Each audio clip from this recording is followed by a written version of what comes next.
Hi everyone, welcome back to All Things Dear, and I'm back with another story. Before I get into the story, make sure you like this video, subscribe to my channel, and leave a comment down below. Now, this story is about Sabina and Ursula Eriksson. Sabina and Ursula were identical twins born November 3rd, 1967 in Sweden. They had an older brother and an older sister. Now, Ursula moved to the US in 2000, and her sister Sabina lived in Ireland with her husband and children. In 2008, Ursula went to visit her sister Sabina in Ireland. But while they were there, something happened. No one knows what it is. But all of a sudden, they left Ireland without telling anyone. They didn't let her husband know, no one. They just up and left Ireland together. No one knows why, but they left Ireland and went to Liverpool, England. They arrived in Liverpool at about 8:30 a.m. And when they got there, they went straight to the police station. And when they got to the police station, they were telling the officers there that they were really worried about Sabina's children. They were saying that they were worried about their safety. They were just in a full panic. No one knew why. They never said why they were concerned about the children. They just acted as if it was an emergency, and they were really concerned about leaving her children in Ireland. And the children were with their father, but they acted as if they were in a panic. And the police there, they didn't understand why. They didn't have any details on what the concern was, what the fear was all about, but they just knew these two women came in a panic.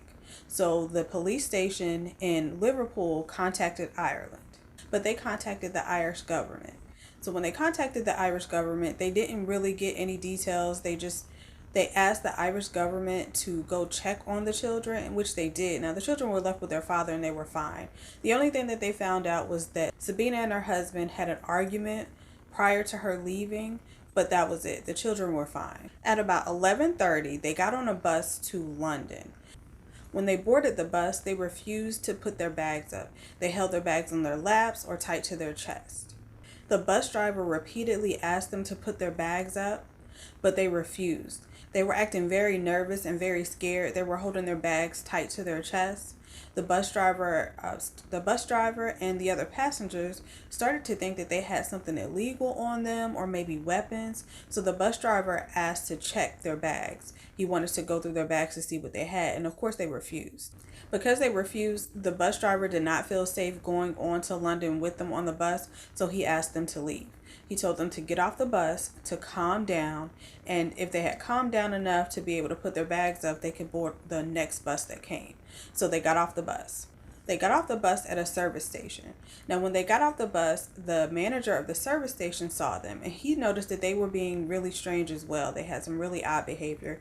They were still acting very nervous. They were both hugging their backs to their chest, looking around as if someone was looking for them or they were looking for someone else. He called the police. The police came and spoke with the twins. They didn't find anything wrong with them, so they just let them go, and the police eventually left.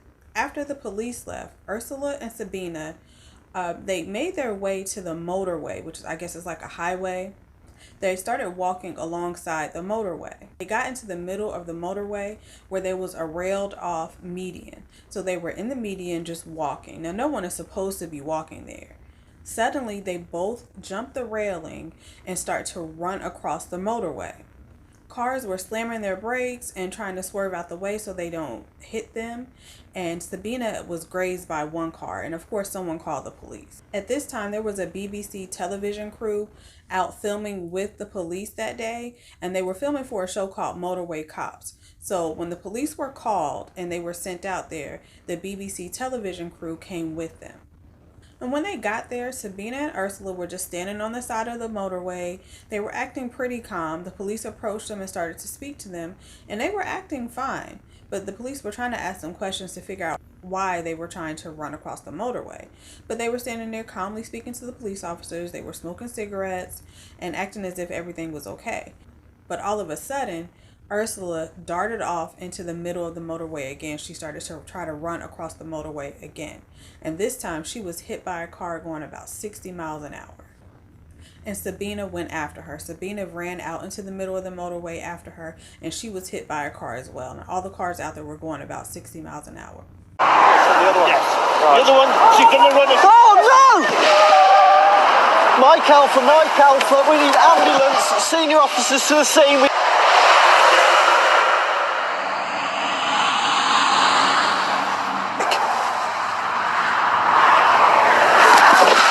Christ, have you ever seen that before? That's a first. Yeah, mate. What the hell were they running for? The twins survived, but both of Ursula's legs were crushed and Sabina was unconscious.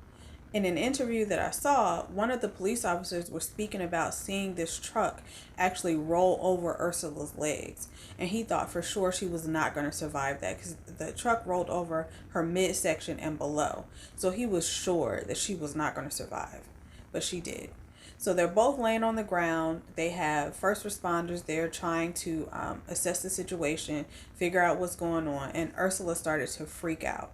Ursula started to scream and spit on the police officers and other first responders, telling them that she recognized them and she knew that they weren't real. She was just going crazy. And in the middle of this, Sabina woke up.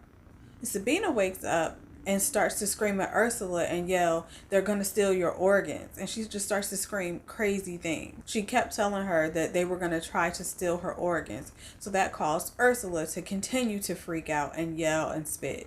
We're police, my love, we're here to help. Oh, I recognize you. I know you're not real. Shh. Stay still, boy. Stay still.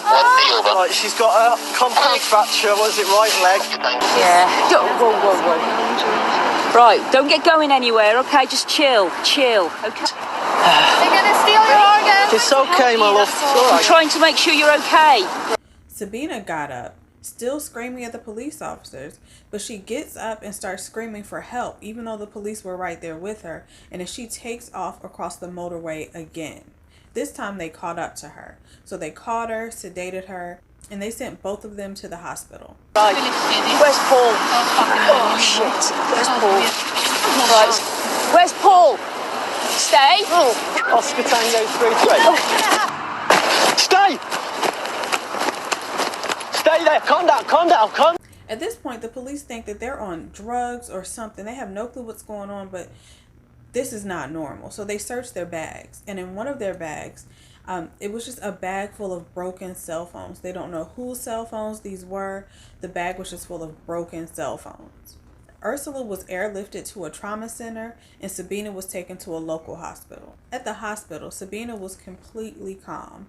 She was following directions. She was listening to the officers and the doctors. She was carrying on conversations. She was even cracking a couple jokes. She was acting as if nothing happened.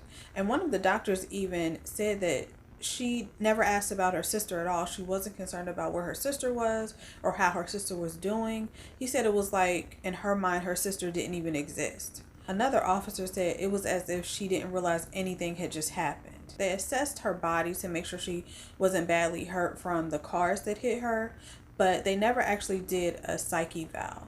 And she was eventually released from the hospital into police custody.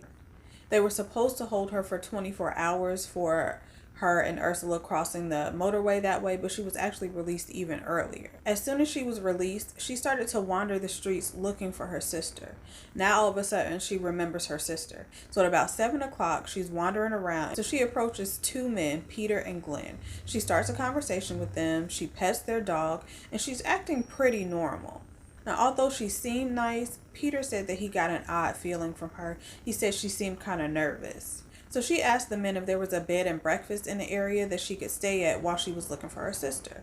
And Glenn decided to offer up his place. He told her that she could stay there overnight and figure out the next day what she was going to do about her sister. Initially, she didn't seem very comfortable with staying with Glenn, but she eventually agreed and she went back to the house with Glenn and Peter. Now, she did tell them that she was looking for her sister, but she never told them exactly what happened that day. She never told them about the motorway or being arrested or being taken to the hospital. She just told them that she could not find her sister. When they got back to the house, that was when Sabina's behavior started to seem more and more strange. She kept going back to the window, looking out the window, looking around as if someone was coming or that she saw someone. She was acting really nervous and really scared. And at one point, they all wanted to smoke. So they all lit up a cigarette. They started to smoke, and all of a sudden Sabina snatched both of their cigarettes and started to yell at them, "Don't smoke that, it might be poison." Even though her behavior was seeming a little more strange, they were fine with her staying there. They all went to bed, and the next day Glenn actually started to call hospitals and things like that, trying to help Sabina find her sister. Later on that day, Glenn went to the neighbor's house to get some tea bags. When he got back into the home, Sabina stabbed him viciously. He stumbled out of the house and collapsed onto his lawn. Now, the neighbors called the police, and as they were on the phone with the police, they saw Sabina run out of the house with a hammer. Now, as she was running, she would periodically stop and hit herself with the hammer. A bystander saw her and tried to stop her and take the hammer, and she pulled a piece of roofing out of her pocket and hit him in the head with it. At some point, she approached a bridge, and she jumped off of this bridge. It was 40 feet high. She jumped off and landed on the highway. She had a fractured skull and 2 broken ankles, but she survived. Unfortunately, Glenn passed away from being stabbed, and Sabina was arrested for Glenn's murder. When she was arrested and questioned by the police, she would only answer no comment to every question.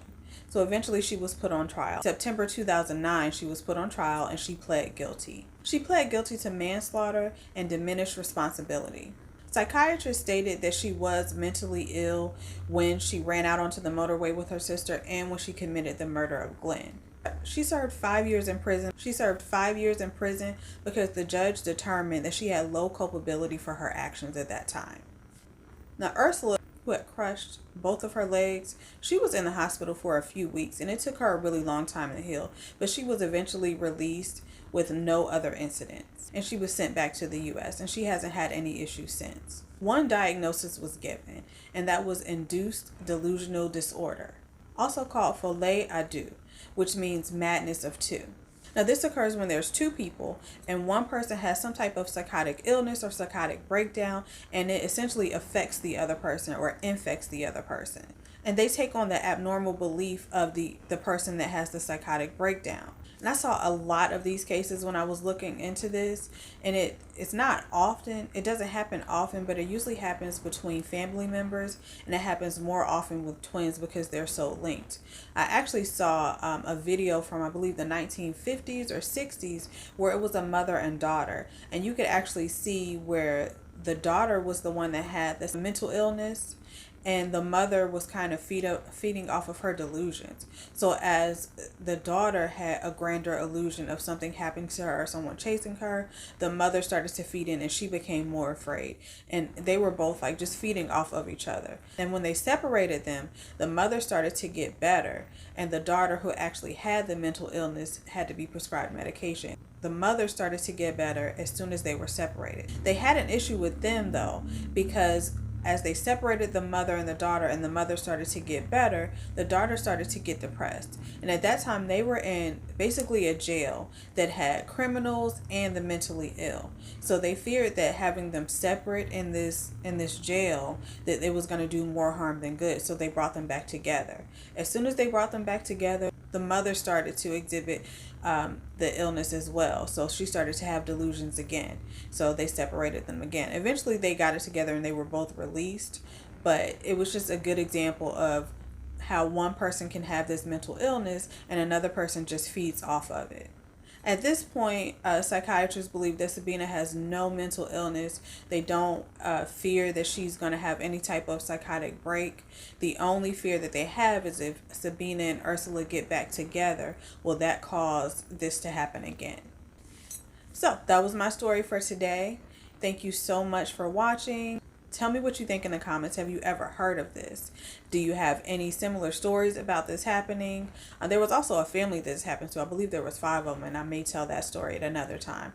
But if you have any comments, leave them in the comment section below. Make sure you like this video and subscribe to my channel, and I'll see you guys next week.